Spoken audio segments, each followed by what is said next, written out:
မင်းကလေးတယောက်ဟာသူ့အိမ်မှာထူးဆန်းတဲ့ပန်းအိုးတစ်လုံးကိုတွေ့ရှိခဲ့တယ်။အဲ့ဒီအိုးကအမိုက်တရိုက်မျိုးစုံကိုခဏခဏထွေးထုတ်ပေးနေတတ်တာပါ။ဒီတစ်ခါတော့မင်းကလေးကတီးမခံနိုင်တော့ပဲရေနွေးအိုးနဲ့ပန်းအိုးတွေကိုရေတွေလောင်းထည့်လိုက်တယ်။ဒါပေမဲ့ရေနွေးအိုးတစ်စက်လုံးစာလောင်းထည့်ပြီးတာတောင်ပန်းအိုးထဲမှာရေတစ်စက်မှမကျန်ပဲအမြဲတမ်းဟောင်းလောင်းဖြစ်နေခဲ့တယ်။ဒါကိုမင်းကလေးကအရန်ဒေါသထွက်သွားပြီးဒီအိုးထဲမှာရေဘလောက်ဝင်လဲသိရအောင်မိဖို့ချောင်ကဘုံပိုင်ကောင်းမှာတိုက်ရိုက်ဖွင့်ပြီးရေဖြည့်တော့တာပေါ့။တစ်ဖက်ကရှေးခေတ်ကဘာမှာတော့ရေနဲ့ရိတ်ခါပြက်လက်နေတာအရန်ကြာနေပါပြီ။ဒီအတိုင်းသာဆက်သွားရင်သူတို့တွေတိုက်ပွဲဝင်ဖို့အင်အားရှိတော့မှာမဟုတ်ပါဘူး။ဒါကြောင့်စစ်သားတွေကစစ်တူကြီးကိုထွက်ခွာခွင့်ပြုဖို့တောင်းဆိုနေကြတယ်။အဲ့ဒီအချိန်မှာပဲအနာကအိုးကြီးတွေကနေရေတွေအလုံးရင်းနဲ့ပန်းထွက်လာပါတော့တယ်။အားလုံးကဒါကိုမြင်ပြီးမှင်သက်သွားကြပြီးနတ်ဖျားတွေပေးတဲ့လက်ဆောင်လို့ယုံကြည်သွားကြတယ်။စစ်တူကြီးကအဲ့ဒီအိုးကိုလူတွေစီချက်ချင်းယူသွားပြီးရေတွေကိုအားလုံးနဲ့ဝေမျှပေးခဲ့တယ်။အဲ့ဒီအချိန်မှာပဲမင်းကလေးကအိမ်ယာစီမံခန့်ခွဲရေးရုံးကဖုန်းဆက်တာကြောင့်နိုးလာခဲ့တယ်။ဒီနေ့သူမရဲ့ရေသုံးဆွဲမှုကတန်ချိန်တူည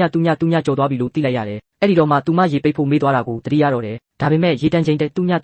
တောင်ဝင်သွားတာတောင်အိုးထဲမှာဘာမှမရှိနေတာကိုတွေ့တော့မင်းကလေးကပိုပြီးဒေါသထွက်သွားပြန်တယ်။တခြားအရာတွေရောဝင်မလားသိရအောင်ထမင်းသိုးတွေကိုအိုးထဲထည့်ကြည့်လိုက်တဲ့အခါချက်ချင်းဆိုသလိုပျောက်ကွယ်သွားခဲ့တယ်။ဒါကိုမြင်ပြီးသူမအယမ်းလန့်သွားပေမဲ့ကြံတဲ့စကျွန်းစားကြံတွေကိုပါထပ်ထည့်ကြည့်လိုက်တဲ့အခါအားလုံးပျောက်သွားပြန်တယ်။တစ်ဖက်ကရှေးခေတ်မှာတော့ရေရသွားပြီဆိုပေမဲ့အားအိမ်ပြန်ပြေးဖို့ရိတ်ခါတွေလိုအပ်နေတော့မှာပဲအားလုံးကအသက်ဆုံးပြီးအစာရှာဖို့ပြင်နေတော့မှာပဲအိုးထဲကနေထမင်းတစ်လုံးထွက်လာတယ်။ဒီလိုထမင်းမျိုးကရှင်ဘရင်တွေပဲစားရတာမို့အားလုံးအံ့ဩသွားကြပြီးအနမ်းမရစားကြတော့တယ်။မကြခင်မှာပဲဝက်သားနီချက်တပကံထက်ရောက်လာပြန်တယ်။အသားမစားရတာကြာနေပြီဖြစ်တဲ့သူတို့တွေဝမ်းသာလွန်းလို့မျက်ရည်တောင်ကျခဲ့ရတယ်။မင်းကလေးထည့်လိုက်တဲ့အစားအစာတွေဟာတစ်ခုပြီးတစ်ခုရောက်လာပါတော့တယ်။စစ်သားတွေကအဲ့ဒီထမင်းတွေကိုစံပြုတ်အိုးကြီးထဲထည့်ချက်ပြီးတယောက်ကိုတစ်ခွက်စီဝေပေးခဲ့ကြတယ်။ဒါပေမဲ့ဗိုက်စာနေတဲ့လူပေါင်း3သိန်းအတွက်တော့ဒီရိတ်ခါကဘလို့မှမလုံလောက်ပါဘူး။ဒါကြောင့်စစ်သူကြီးကစစ်မြေပြင်မှာဖြစ်ပျက်နေတာတွေကိုစာရေးပြီးနတ်ဖျားတွေစီကနေရေနဲ့ရိတ်ခါထပ်တောင်းဖို့ဆုံးဖြတ်လိုက်တယ်။စာကိုမီးရှို့လိုက်ရင်နတ်ဖျားတွေစီရောက်မယ်လို့သူထင်ခဲ့ပေမဲ့အဲ့ဒီစာကမီးကိုမဲရောင်နေတဲ့အတူမင်းကလေးစီကိုရောက်သွားခဲ့တယ်။ဒါကမင်းကလေးကိုအဲ့ဒီအိုးကြီးအပေါ်ပို့ပြီးတော့တောင်စိတ်ပြတ်သွားစေပါတော့တယ်။